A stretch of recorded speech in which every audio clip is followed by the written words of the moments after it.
Hello everyone, what's up, welcome back to clarify knowledge. And आज हम करने जा रहे हैं डब्ल्यूटीएफ सीरीज का लेक्चर नंबर 13। तुम्हारी सिविक्स पूरी कंप्लीट हो चुकी है, अब तुम्हारी बारी है हिस्ट्री कंप्लीट करने की। तो आज हम लोग करने जा रहे हैं Mahatma Gandhi and the national movement.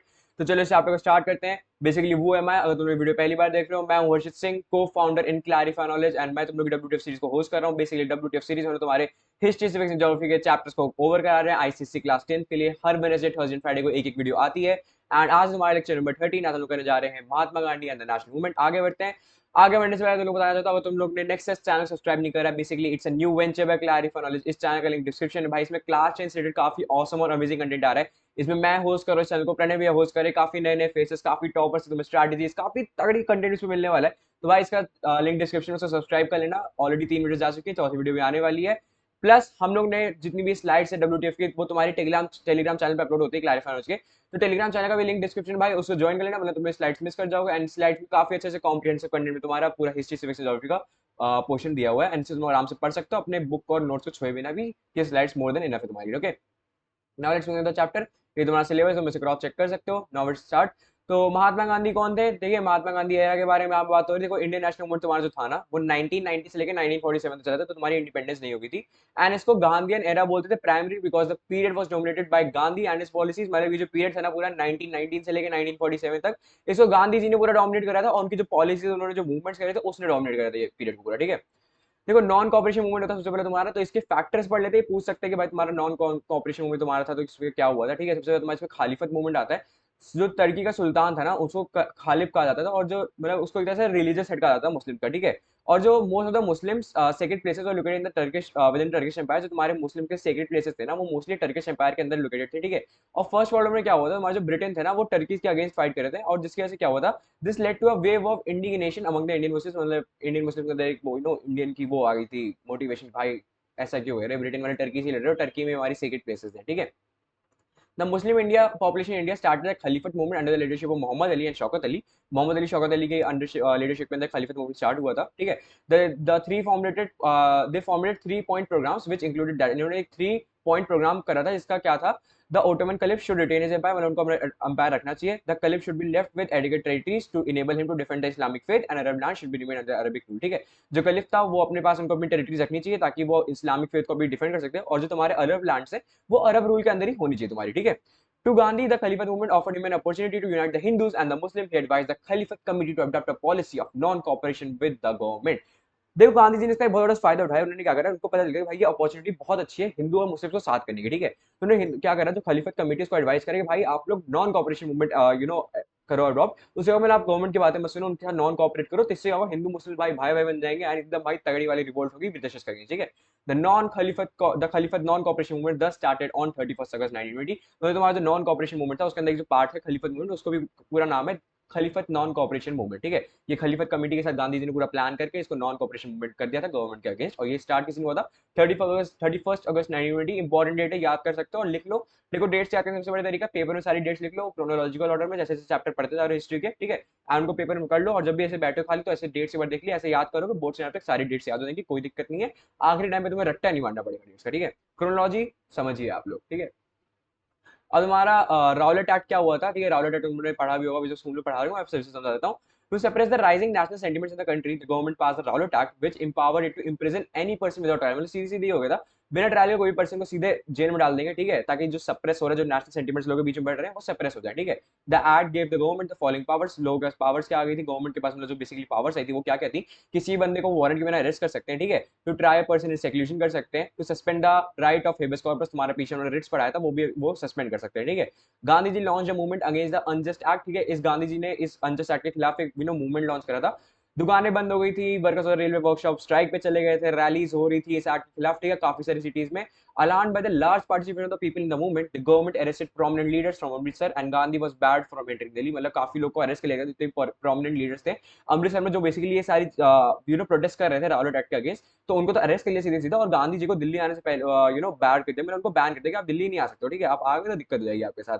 On 10 April 1919 the police fired on a peaceful procession, people retaliated by attacking banks and railway station. ठीक है, जो पुलिस थे ना, उन्होंने पीसफुल प्रोसेशन पे फायर कर दिया था, और जो लोग थे ना, उन्होंने क्या करा, बैंक्स और रेलवे स्टेशन पे अटैक करके जवाब दिया उनको। ठीक है, हाँ, तो हमारे सबसे जलियांवाला बाग ट्रेजेडी, ये तुमने काफी बार सुनी होंगी, हिंदी की पोएम से भी पढ़ी होंगी, एंड काफी बहुत गंदी ट्रेजेडी हुई थी ये उस समय में। तो इसमें हम थोड़ा सा पढ़ लो, तुम लोग को मोस्टली को पता ही होगा, लेकिन तो भी बता देते, ठीक है। 13 अप्रैल को क्या हुआ था, एक लार्ज क्राउड था, वो जलियांवाला बाग में प्रोटेस्ट करने के लिए इकट्ठा हुए थे, ठीक है। और क्या हुआ था, जो उनके कुछ लीडर थे ना, वो जो गवर्नमेंट को क्रिटिसाइज कर रहे थे राउलेट एक्ट पास करने के लिए, तुम्हारे एक जनरल डायर थे, उन्होंने क्या करा, जलियांवाला बाग की जो एग्जिट थी उसको ब्लॉक कर दिया। एंड क्या करा था, जो अनआर्म्ड क्राउड, मतलब जिनके पास हथियार नहीं थे, उन क्राउड को क्या करा था इन्होंने, सीधे सीधे वहां पे शूटिंग करवा दी थी पूरे अपने आर्मी वालों से, ठीक है। This resulted in the death of 1000 people, मतलब लगभग 1000 लोग तो भाई वहां मर गए, ठीक है। The killing of innocent people at the Jallianwala Bagh shock the entire nation, जो जो कांड होता है ना, इससे पूरा नेशन शॉक में चला गया था भाई। एक ट्रेजेडी बहुत फेमस है, ठीक है, तुमने कई बार इसके बारे में पढ़ा हो और लोगों से सुनते भी होगे, ठीक है। मैं सोचा भाई एंट्रीज ब्लॉक है, कोई आने जाने का रास्ता नहीं, लोग कुएं में कूद रहे थे, आज भी वहां पे लोग कहते हैं कि दीवार पे गोलियों के निशान है, मैं पर्सनली तो नहीं जाऊँ, लेकिन जो लोग है वहां पे गोलियों के निशान है, खून के छींटे हैं, कुएं के अंदर भाई लोग कूद गए थे भाई, क्या कर सकते हैं उनको बचने के लिए, लेकिन सब मर गए वहां पे, अबाउट 1000 पीपल वहां मर गए थे, ठीक है। People in many North Indian towns protested against the brutal killing at Jallianwala Bagh. The government brutally suppressed this protest. भाई देखो गवर्नमेंट नहीं कर रहा है, फिर वो प्रोटेस्ट को सप्रेस भी करे, तो ये गलत चीज होती है। काफी ज्यादा लोग शॉक हो गए थे, उसके बाद जो भाई नेशनलिज्म की लोगों फीलिंग आई थी लोगों ने, वो काफी ज्यादा तगड़ी आई थी, एंड उसकी वजह से भाई जो प्रोटेस्ट थी ना, वो बढ़ती जाती थी, ब्रिटिशर्स खुद की पैर पे कुल्हाड़ी मार रहे थे, ये सब कांड करके, ठीक है। प्रोग्राम्स ऑफ द मूवमेंट, जो हमारा नॉन कॉपरेशन मूवमेंट था, उसके प्रोग्राम्स क्या कहते हैं, मतलब उनका मेन ऑब्जेक्टिव्स या फंक्शंस क्या कहते हैं, उसके बारे में पढ़ लेते हैं, ठीक है। The non cooperation movement emphasise on the use of swadeshi, उन्होंने पीछे पढ़ा था, मतलब खुद के यूज चीजें यूज करो और बॉयकॉट कर दो। बॉयकॉट मतलब कौन कौन सी चीजें बॉयकॉट करनी है, मतलब boycott programmes in the sense की बाहर की चीजों को मत यूज करो, स्वदेशी खुद की चीजों को जो इंडिया में बन रही है उनको यूज करो, ताकि इंडस्ट्रीज को बढ़ावा मिले, ठीक है। Some of these were to boycott, क्या करना था boycott, government run schools college and court, government से जो भी चीज चली है उनको सीधे बॉयकॉट कर दो, फॉरेन गुड्स को बॉयकॉट कर दो, ठीक है। To resign from nominated seats in local bodies, मतलब आप लोकल बॉडीज में किसी में सीट नॉमिनेट है, सीधे रिजाइन कर दो, आपको नहीं करना है, गवर्नमेंट का पार्ट नहीं बनना है आपको।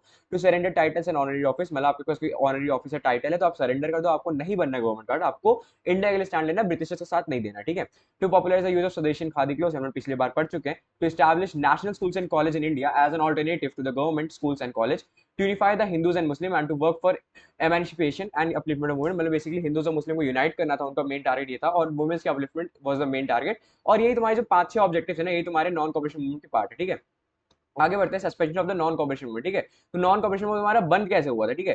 तो non cooperation movement was suspended by Gandhi because of the incident which occurred at Chauri Chaura Uttar Pradesh. भाई देखो चौरी चौरा उत्तर प्रदेश भी आपने बहुत फेमस कांड है, ठीक है, ये हुआ था। बेसिकली जो नॉन कॉपरेशन मूवमेंट सस्पेंड किस लिए हुआ था, चौरी चौरा में काउंट क्या हुआ था, अ प्रोसेशन ऑफ अबाउट 3000 पीपल, 3000 लोग ने मार्च करा था चौरी चौरा के पुलिस स्टेशन में। After being fired upon the mob turned violent, मतलब जब गोलियां चली तो क्या हुआ, जो मॉब्स थे ना वो वायलेंट हो गए और उन्होंने पुलिस स्टेशन में आग लगा दी, और उसी वजह से 22 पुलिसमैन मर गए, ठीक है। एंड इसी वजह से गांधी जी को जो तुम्हारा नॉन कॉपरेशन मूवमेंट है इसको बंद करना पड़ा, उन्होंने सस्पेंड कर दिया इस मूवमेंट को। This incident shocked Gandhi as he wanted to gain freedom by following the nation, by following the methods of non violence. But क्या हुआ था, गांधी जी ने था उन्होंने फ्रीडम वाला ये नॉन कॉपरेशन छोड़ा, उन्होंने कहा नॉन वायलेंस मेथड से ही हम लोग करने वाले हैं सारे काम, अब नहीं हो रहा है ये नॉन कॉपरेशन मूवमेंट, वायलेंस बिल्कुल नहीं होनी चाहिए, ठीक है। He withdrew the movement on 12 फरवरी 1922, 12 फरवरी को उन्होंने मूवमेंट को विड्रू कर लिया था, मतलब सस्पेंड हो गया था मूवमेंट, ठीक है। He asked the congressmen to focus on constructive activities such as working for the removal of untouchability, मतलब छुआछूत वाली जो चीज थी हटाना चाहिए, ठीक है, हिंदू मुस्लिम यूनिटी होनी चाहिए। एंड गांधी जी को डिसीजन था ना सस्पेंड करने का मूवमेंट, वो काफी सारे लीडर्स क्रिटिसाइज करता, मोतीलाल नेहरू ने, लाला लाजपत राय ने, ऐसी बहुत से, लेकिन भाई देखो ये करना जरूरी था, वरना भाई आगे आगे बहुत ज्यादा दिक्कत हो जाती, ठीक है। आगे बढ़ते हैं, impact of the non corporation. भाई जो नॉन कॉपरेशन मूवमेंट है उसका इंपैक्ट क्या पड़ा था, बेसिकली उससे क्या क्या चेंजेस आए थे। It made the national movement of mass movement, काफी लोगों ने पार्टिसिपेट करा from every profession and walk of life participate in the movement, मतलब हर तरह के लोग, हर एक जगह के लोग आके इस मूवमेंट में पार्टिसिपेट कर रहे थे। तो इससे यूनिटी बढ़ रही थी, हिंदू मुस्लिम के बीच में यूनिटी बढ़ रही थी, हर एक रिलीजन में छुआछूत खत्म हो रहा था, एंड काफी ज्यादा यूनिटी आ रही थी लोगों के बीच में कि भाई अब हमें इंडिया के लिए लड़ना है, ब्रिटिश को हटाना है, ठीक है। It generated a desire for freedom, देखो वही मैंने चीज बताई, फ्रीडम के लिए डिजायर जनरेट हो गई लोगों के बीच में, ठीक है। एंड जो कॉलोनियल रूल था ब्रिटिश उसको चैलेंज कर रहे थे। इट फॉस्टर्ड हिंदू मुस्लिम यूनिटी, मतलब भाईचारा बढ़ गया था हिंदू मुस्लिम का। It also promoted social reforms, the concept of Swadeshi and boycott of foreign goods gave impetus to the handicraft and local industries। भाई local industries काफी ज्यादा boost हुआ था इसकी वजह से, ठीक है। The movement, however, failed in its motive of attaining Swaraj, मतलब सेल्फ गवर्नमेंट वाला तो मोटिव उनका रह गया था। To obtain an apology for the crime committed Jallianwala Bagh and in solving the Khilafat problem, देखो जो खलीफत वाली प्रॉब्लम थी वो नहीं सॉल्व हो पाई, अपॉलॉजी नहीं मिल पाई जलियांवाला बाग के लिए, एंड स्वराज वाला नहीं हो पाया, चलो ये फेल हो गया, लेकिन भाई तब भी बहुत सारे चेंजेस आए थे, भले मेजर ऑब्जेक्टिव फेल हो गए, लेकिन तब भी जो साइड ऑब्जेक्टिव थे वो काम में आए, एंड काफी फायदा हुआ उससे, ठीक है। ओके, तुम्हारे सिविल डिसोबीडियंस मूवमेंट के बारे में पढ़ लेते हैं। भाई देखो यहाँ पे थोड़ा सा मिसप्रिंट हो गया, पॉइंट छोड़ गया, मैं तुमको बता देता हूँ, ठीक है, बहुत इजी सा ये है। देखो सिविल डिसोबीडियंस मूवमेंट तुम्हारा स्टार्ट हुआ था 1930 में महात्मा गांधी की लीडरशिप में। बेसिकली स्टार्ट किस लिए हुआ था, क्योंकि तुम्हारा ये हुआ था, ब्रिटिश ने कहा था कि 31 दिसंबर 1929 तक इंडिया को डोमिनेंट स्टेटस मिल जाएगा, मतलब इंडिया का रूल हो जाएगा और India is will be as identified as a nation itself, British का रूल नहीं रहेगा। लेकिन वो नहीं हुआ था, ठीक है। तो फिर गांधी जी की लीडरशिप में लोगों ने सिविल डिसोबीडियंस मूवमेंट स्टार्ट किया था। बेसिकली इसमें क्या क्या लोगों ने करा, विदेशी गुड्स को डिसोबे कर दिया था, ठीक है, तुम्हारे टैक्सेस को रिफ्यूज कर दिया पे करने के लिए, लोगों की दुकानें तोड़ रहे थे, ठीक है, और जो लॉ कोर्ट्स थे उनको बॉयकॉट कर रहे थे, ये सब हुआ था, ठीक है। और ये नोटेबल किस लिए बना था, ये जो तुम्हारा सिविल डिसोबीडियंस मूवमेंट है नोटेबल, मतलब नोटेबल कब बना था, कब ब्रिटिश ने इसको नोट करा था, ठीक है। तो क्या होता था, movement was notable for its mass participation, non violent nature and the active participation movement, ठीक है। बेसिकली ये हुआ था भाई, वुमेन्स ने पार्टिसिपेट करा, नॉन वायलेंस मेथड हुए थे तुम्हारे, ठीक है, और बहुत मास लोगों ने पार्टिसिपेट करा, ठीक है। ये 4-5 पॉइंट तुमको लिख सकते हो कि भाई मतलब लोगों ने दुकानें वो पिक पॉकेट कर ली थी, ठीक है, मतलब pick pocket in the sense की दुकानें जो ब्रिटिश चला रहे थे उनको वहां से पैसे उड़ा लिए, ठीक है। काफी मार्क्स ने पार्टिसिपेट करा, बॉयकॉट कर दिया ब्रिटिश गुड्स को, और काफी सारे ऐसे मूवमेंट्स करे थे जिसके वजह से ब्रिटिश वाली लॉज भी डिसोबे करे थे, बोलो तो सीधे सीधे बोलो ब्रिटिश को डिसोबे करे थे। एंड ये हुआ किस लिए था मूवमेंट, क्योंकि उन्होंने इंडिया को डोमिनेंट स्टेटस नहीं दिया था, जो कि उन्होंने देना था 31 दिसंबर 1929 तक, और फिर 1930 में गांधी जी की लीडरशिप में ये मूवमेंट को स्टार्ट कर दिया गया, ठीक है। छोटा सा पॉइंट था, सॉरी यहाँ थोड़ी मिसप्रिंटिंग हुई थी, लेकिन चलो अब आगे बढ़ते, कोई दिक्कत नहीं है, ठीक है। अब तुम्हारे को डिक्लेरेशन ऑफ पूर्ण स्वराज हुआ था, Congress in the Kolkata session आज the government to either accept the Nehru report or be prepare to face the mass aggregation, ठीक है। कोलकाता सेशन में कांग्रेस ने कहा गवर्नमेंट को कि आप नेहरू की रिपोर्ट को एक्सेप्ट कर लो, वरना मास एग्रीगेशन होगा, उसको आपको एक्सेप्ट करना पड़ेगा। When the government did not accept the report, the Congress declared Purna Swaraj और complete independence from British rule as its main objective. Congress का मेन ऑब्जेक्टिव भी बन गया कि भाई अब होगा पूर्ण स्वराज, या फिर खुद की गवर्नमेंट होगी इंडिया की, ब्रिटिश रूल अब नहीं होने वाला, ये उनका मेन ऑब्जेक्टिव बन गया था। और रेजोल्यूशन पास हो, तुम्हारे लाहौर सेशन पास हुआ था 1929 में। Jawaharlal Nehru, the president of the Congress in the session in 1929, led a procession at Lahore and hoisted the tricolor. उन्होंने ट्राइकलर फ्लैग को होस्ट करा था अपना। और जो प्रोग्राम्स कौन कौन से कांग्रेस ने अडॉप्ट किए थे वो था to prepare for the civil disobedience movement, Purna Swaraj और complete independence was declared as the main aim of the Indian national movement, to observe 26 January as Purna Swaraj day और the day of independence every year, ठीक है। 26 जनवरी तुम्हारा day of independence माना जाएगा, लेकिन अभी तो 15 अगस्त माना जाता है, लेकिन पूर्ण स्वराज डे उसको मान सकते हो। और 26 जनवरी तुम्हारा वही ना, ये रिपब्लिक डे होते ही होता है। All the members of the legislature have to resign, जितने भी लेजिस्लेचर में लोग हैं उनको रिजाइन कर देना सीधे सीधे, ठीक है। डांडी मार्च तुम्हारी देखो, सिविल डिसोबीडियंस मूवमेंट मैंने तुमको पीछे एक्सप्लेन किया, लेकिन ये ना इसके कॉजेज है, ठीक है। मतलब मैंने तुमको बेसिकली सिविल डिसोबीडियंस मूवमेंट बता दिया होता क्या है, लेकिन उसके कॉजेज क्या कहते हैं ये देख लेते हैं क्या क्या हुआ था। सबसे पहले तुम्हारा पूर्ण स्वराज वालों ने मना कर दिया, फिर डांडी मार्च तुम्हारी हुई थी, ठीक है। डांडी मार्च के स्टार्ट हुआ था, he began the march from Sabarmati ashram to Dandi, a small village located at the sea of Gujarat. Gandhi ji ने डांडी मार्च स्टार्ट करी जो कि गुजरात के लोकल विलेज से स्टार्ट हुई थी, ठीक है। He made salt in violation of the salt law and began the disobedience movement. Salt law के चक्कर में उन्होंने सिविल डिसोबीडियंस मूवमेंट स्टार्ट करा था। He chose salt as the salt tax was affecting every section of Indian society. जो salt पे tax लग रहा था वो पुअर को इफेक्ट कर रहा था, हर इंडिया की सोसाइटी में भाई तुम नमक पे ही टैक्स लगा रहे हो, कौन सा लॉजिक होता है भाई। The breaking of the salt law Dandi march mark the beginning of the civil disobedience movement, ठीक है। सॉल्ट लॉ का जो टूटना था वही डांडी मार्च की बिगनिंग को स्टार्ट करता, ठीक है। The programme of the movement पर क्या था, to defy the salt law by making salt, खुद का सॉल्ट बना ताकि सॉल्ट लॉ डिफाई हो जाए। बॉयकॉट ऑफ लिक्विड, लिक्विड नहीं पीनी है, बॉयकॉट ऑफ फॉरेन क्लोथ, भाई मतलब विदेश वाली वही चीजें ना उनको बॉयकॉट करो यार चीजों को, non payment of taxes revenues, ठीक है। एंड तुम्हारा सिविल डिसोबीडियंस मतलब नॉन कॉपरेशन मूवमेंट से इससे डिफरेंट था, क्योंकि as the former included non payment of taxes and land revenues and violation of different laws, laws का वायलेशन हो रहा था, टैक्सेस नहीं भर रहे थे, ठीक है। और जितनी भी लैंड रेवेन्यूज वो भी नहीं भर रहे थे इंडियन लोग जो ब्रिटिशर्स ने ओन करी हुई थी, ठीक है।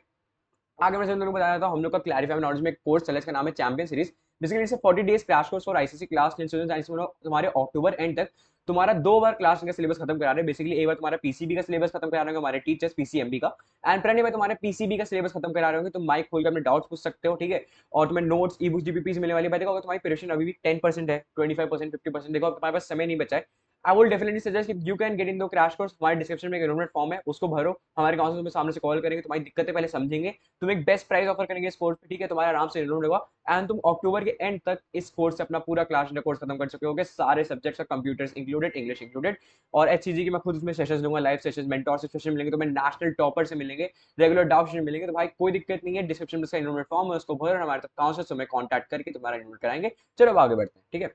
Impact of the civil disobedience movement, देखो सिविल डिसोबीडियंस मूवमेंट का इंपैक्ट क्या पड़ा था, ठीक है। इस मूवमेंट से क्या हुआ, फ्रीडम तो नहीं कंट्री में, मगर इसमें क्या हुआ था, लोगों के फ्रीडम का जो स्ट्रगल था ना उसमें काफी ज्यादा डीपनिंग हुई थी कि भाई अब जोश आ रहा है, अब और ज्यादा बढ़ चुका है, और ब्रिटिशर्स भी डर गए थे भाई कुछ तो हो रहा है, हमको लग रहा है छोड़ के जाना ही पड़ेगा, ठीक है। The movement instilled patriotism among the people in the country which did not lie down till the country became independent। वही सेम चीज मैंने बताई कि लोगों के अंदर भाई पेट्रियटिज्म आ गया था, वो तब तक नहीं गया तब तक इंडिया इंडिपेंडेंट नहीं हुई थी। The movement widened the base of the freedom struggle as people from different classes including workers, merchants, travelers सबने पार्टिसिपेट करा था, वुमेन्स ने स्पेशली पार्टिसिपेट करा था, हर एक क्लास के हर एक बंदे ने पार्टिसिपेट करा था, मास पार्टिसिपेशन होता तगड़ा मास पार्टिसिपेशन होता था उसमें, ठीक है। The movement popularise new methods of propaganda, ठीक है, नए प्रोपेगेंडा के for example the prabhat pheris group of man and women who roam the village and town singing patriotic song become popular, ठीक है। प्रबत फेरीज था, इसमें लोग बेसिकली गांव के आदमी और औरतें घूमते थे, इंडिपेंडेंस का गाना गाते हुए, आजादी गाने गाते हुए, ठीक है। और many social reforms were initiated as part of the movement, काफी सारे सोशल रिफॉर्म्स भी तुम्हारे मूवमेंट के पार्ट थे। Depressed classes were now given in tables and access to wealth, मतलब जो तुम्हारी डिप्रेस क्लासेस, जो लोअर क्लासेस थी, उनको भाई वेल्स में, ठीक है, वेल्स का एक्सेस देते थे, टेंपल्स में आ जाने देते थे। ये रेसिज्म खत्म हो गया था बिल्कुल, ठीक है। Women participate in the movement in large numbers women ने पार्टिसिपेट करा and they became equal partners in the freedom struggle. भाई इक्वल पार्टनर मेन भी उतने ही, वुमेन भी उतनी, 50-50 का रेशियो हो गया था कि भाई फ्रीडम सबको चाहिए, अब तो ब्रिटिश को जाना पड़ेगा यहाँ से, ठीक है। Government realized the need of passing the constitutional reforms and thus passed the Government of India Act 1935, which introduced the principle of federation and provisional autonomy। इन्होंने भाई फिर इंडिया के लिए कुछ गवर्नमेंट ऑफ इंडिया एक्ट पास करे इन्होंने, जो government थी, ठीक है, क्योंकि उनको पता था भाई अब नहीं पास करा तो अब ज्यादा हो जाएगी दिक्कत। The Congress achieved good results in election to Legislative Assembly in the following year and to Provisional Legislative Assemblies in 1987। जो Legislative Assembly के इलेक्शंस हुए थे उसमें कांग्रेस को अच्छे खासे रिजल्ट्स मिल रहे थे। And short, the civil disobedience movement ignited national feelings among the people and trained them from launching new movements against the British rule। लोगों के अंदर भाई उत्साह जागा, पेट्रियटिज्म जागी एंड लोगों को बोला कि भाई अब नए मूवमेंट्स लॉन्च करके ब्रिटिश को यहाँ से भगाना है, इंडिया को फ्री करना है। चलो आगे बढ़ते हैं। गांधी इरविन पैक्ट, गांधी और इरविन का एक पैक्ट हुआ था, उसके बारे में पढ़ लेते हैं। The government started negotiation with Gandhi, जो गांधी जब जेल में था उनका नेगोशिएशन हुआ था कि ताकि सिविल डिसोबीडियंस मूवमेंट को एंड पे आ जाए, ठीक है। तो उनके और लॉर्ड इरविन और गांधी जी के बीच, जो वाइस ऑफ इंडिया थे लॉर्ड इरविन, उनके और गांधी जी के बीच में पास हुआ एक पैक्ट साइन हुआ था, ठीक है। एंड उस पैक्ट को बोला गया गांधी पैक्ट। उस पैक्ट में क्या था, to withdraw all ordinances and and prosecution, मतलब प्रोसिक्यूशन नहीं होंगे, सारे ऑर्डिनेंस को विड्रॉ कर लिया जाएगा। तो release all political prisoners except those who guilty of violence, जो वायलेंस के गिल्टी थे उनको छोड़ के बाकी सारे पॉलिटिकल प्रिजनर्स को रिलीज कर दिया जाएगा। तो allow peaceful picketing of shop selling liquid and foreign clothes, ठीक है। पीसफुल मतलब पीसफुली शॉप हटा देंगे, जितने भी लिक्विड और फॉरेन क्लोथ्स बेचे शॉप्स को हटा जाएगा पीसफुली, ठीक है, ऐसे तोड़ा फोड़ा नहीं करा जाएगा। To restore confiscated properties of the satyagraha, satyagraha की जितनी भी कॉन्फिस्केटेड प्रॉपर्टीज थी तो ब्रिटिश के पास थी वो ले लेंगे वापस। तो allow people near the coast to make and manufacture salt, ठीक है।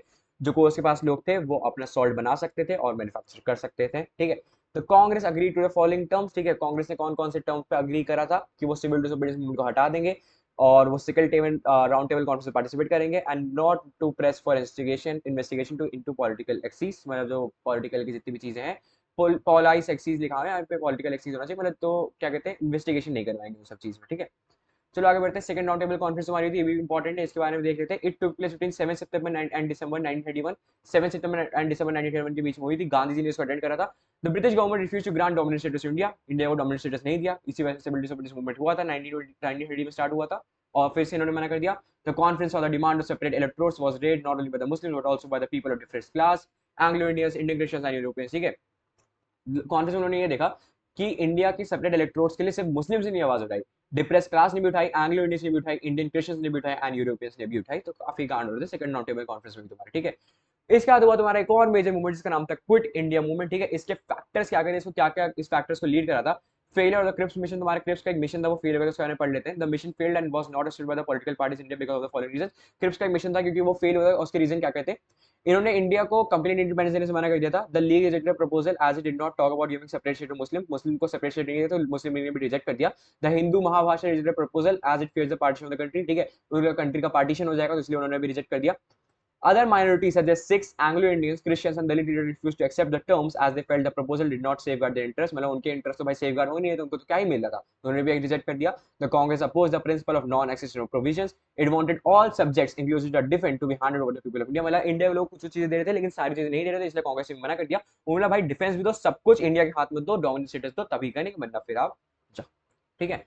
अब आगे फैक्टर पढ़े थे। जापानीज थ्रेट हुआ था, उसका क्या हुआ था, Japanese army in 1942 had already attacked Burma and was first approaching towards Assam, ठीक है। बुर्मा में अटैक कर दिया जापानीज आर्मी ने, असम की तरफ अप्रोच करी थी। Gandhi ji felt the presence of British in India was an invitation to the Japanese troops to invade a country। Gandhi ji को लगा भाई ब्रिटिशर यहाँ पे है तो जापानीज वाले आ रहे, आओ चलो मिलकर इनसे बातचीत करें, लेकिन बातचीत नहीं करते, बेसिकली वो इन्वेट कर देते कंट्री को। Many leaders felt that the British must be forced out of the country, मतलब ब्रिटिश को भाई जबरदस्ती भगाना पड़ेगा। Thus they launched the Quit India movement, asking the British quit India, मतलब आप क्विट कर दो वरना आपके साथ हो जाएगी काफी ज्यादा दिक्कत, ठीक है। क्विट इंडिया रेजोल्यूशन, भाई रेजोल्यूशन क्या निकला था इंडिया के बारे में, काफी सारे पॉइंट है, आराम से इसमें करूंगा। इसमें से 1 2 3 4 5 6 7 8 9 10 पॉइंट है, 4 5 लिख के आना, 4 इजी याद कर लो, कोई दिक्कत नहीं, खुद से दिमाग से भी आधे पॉइंट बच जाएंगे अगर अच्छे से एक्सप्लेनेशन समझ लो तो, ठीक है। 14 जुलाई 1942 में कांग्रेस की एक वर्किंग कमेटी थी वो वार्धा में मिली, उन्होंने ये रिजॉल्व करा कि it would authorise Gandhi to take charge of the non violent mass movement, मतलब जितने भी नॉन वायलेंट मास मूवमेंट उसे गांधी जी चार्ज देंगे। The resolution generally force to as the quit India resolution was to be approved by the all India Congress committee meeting in Bombay in August. Bombay की meeting में उसको भाई approve होना था। कांग्रेस मिली हुई मुंबई में 8 अगस्त 1942 को, एंड इन्होंने क्विट इंडिया मूवमेंट को पास कर दिया, जो कि वारदा में अडॉप्ट हो गया था जुलाई 1942 में, ठीक है। Before the movement could start, the Gandhi government arrested Gandhi and other prominent Congress leader and declared the party illegal. भाई पार्टी को इलीगल डिक्लेयर कर दिया, कांग्रेस को इलीगल डिक्लेयर कर दिया, और गांधी जी और जितने भी प्रोमिनेंट लीडर्स उनको अरेस्ट कर लिया गया। इसमें दिक्कत हो गई फिर, ठीक है। Strikes and demonstration were organise all over the country, जितनी भी स्ट्राइक्स और बहुत सारी चीजें प्रोटेस्ट ऑर्गेनाइज करी थी पूरी कंट्री में। People attack the symbols of British rule such as post office, police station, railway station, जितनी भी ब्रिटिश रूल के अंदर चीजें थी उन लोगों ने भाई तोड़फोड़ मचा दिया, अटैक कर दिया पूरे का पूरा, ठीक है। In many towns of Uttar Pradesh, Tamil Nadu, West Bengal, Odisha and Maharashtra and Andhra Pradesh, people set up a parallel government. लोगों ने खुद की गवर्नमेंट बना ली भाई। सोचो स्टेट में खुद की गवर्नमेंट बना ली बिना ब्रिटिश रूल से, ठीक है। वो खुद का बस वो चलाएंगे हुकुम। Some popular leaders of the movement were Aruna Asaf Ali, Jayaprakash Narayana, Ram Manohar Lohia and Nana Patil. These leaders kept the movement alive despite the brutal suppression by the government. Government suppress करा था, लेकिन तब भी उनका movement वो चल ही रहा था, ठीक है। The government was intended to crush the movement. Government का इंटेंट था वो मूवमेंट को क्रश करेंगे। The press was censored and the protesting crowd were fired upon and were even bombarded. भाई लोगों को बॉम्बार्ड भी कर दिया गया था, फायरिंग भी हुई थी, सप्रेस तो बहुत कुछ भाई, मतलब मारपीट तब भी हुई, तो सबसे ज्यादा कौन करते, ब्रिटिशर्स करते मूवमेंट को सप्रेस करके, ठीक है।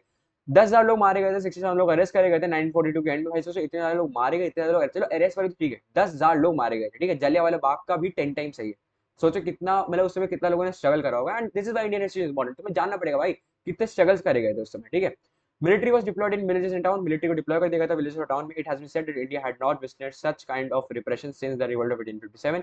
1857 के रिवोल्ट से ऐसी कोई भी चीज विटनेस नहीं करी गई थी जो कि अब विटनेस करी जाती 1942 में। In the end the government successfully crush the movement. भाई क्विट इंडिया मूवमेंट को गवर्नमेंट ने क्रश कर दिया था एंड में, लेकिन तब भी भाई इंडियंस हार नहीं मानते थे। चलो आगे बढ़ते हैं। Impact the quit India movement, impact क्या पड़ा था। मूवमेंट भले छोटा था, लेकिन लोगों के अंदर और ज्यादा स्ट्रगल और सैक्रिफाइस की बढ़ गई थी। भाई हम सैक्रिफाइस कर देंगे अपने को कंट्री की फ्रीडम के लिए। It become evident British no longer would able to rule India. British को समझ में आ गया भाई अब नहीं रूल हो सकता है। The movement signified the mass uprising people. लोग काफी ज्यादा मास में अपराइज होने लग गए थे। पीपल हर क्लास, हर एक जगह से आ रहे थे मूवमेंट में पार्टिसिपेट करने। The quit India movement strengthened the Congress socialist party. लोगों की पार्टी को स्ट्रॉन्ग कर दिया। उनका लीडर जयप्रकाश नारायण भी लेजेंडरी फिगर बन गए थे, एक इंपॉर्टेंट पर्सनालिटी है। The party continue to function underground. Underground हो गए, कांग्रेस पार्टी तब भी चल रही थी। After the separation of the movement there was hardly any political activity till the second world war ended, ठीक है। मूवमेंट सेपरेशन के बाद कोई पॉलिटिकल एक्टिविटी नहीं हुई थी सेकंड वर्ल्ड वॉर के एंड तक। As most of the prominent leaders were arrested and jailed, there was an absent leadership which could guide the people. भाई काफी ज्यादा prominent leaders जेल में चले गए थे, इसकी वजह से कोई भाई लीड करने की तैयारी नहीं था, कोई आइडियाज ला नहीं आता क्या करना है भाई, कुछ समझ नहीं आता लोगों को। The Quit India movement also saw efforts by the Indian National Army under Subhash Chandra Bose to work in cooperation with Germany and Japan to bring much awaited independence of the country. Subhash Chandra Bose काफी important personality, इन्होंने भाई Indian national army यानी INA के साथ cooperate करा था, किसी Germany और जापान के साथ, ताकि इंडिया में इंडिपेंडेंस आ जाए, ठीक है। तो इसमें भी एफर्ट्स मारे गए थे क्विट इंडिया मूवमेंट के नाम पे, ठीक है। एंड भाई this was the end of your Mahatma Gandhi national movement chapter. लंबा चैप्टर था, इजीली पॉइंट्स है, इसमें छोटे छोटे स्लाइड्स दे दूंगा भाई, टेलीग्राम में देख लेना। होप्स मेरा एक्सपीरियंस तुम्हें अच्छा लगा होगा, ठीक है। सिविल डिसोबीडियंस मूवमेंट में थोड़ी सी मिसिंग चीजें वो मैंने तुमको क्लियरली बता दी, ठीक है। सॉरी फॉर वो थोड़ी सी मिस करने के लिए। एंड वीडियो कैसी लगी भाई कमेंट जरूर बताना, लाइक सब्सक्राइब सब कुछ कर देना, ठीक है। एंड नेक्स्ट सब्सक्राइब कर लेना, टेलीग्राम चैनल को ज्वाइन कर लेना। मिलते हैं फिर नेक्स्ट लेक्चर में, टिल देन हसल आर्ट सीकेओपी, बाय बाय।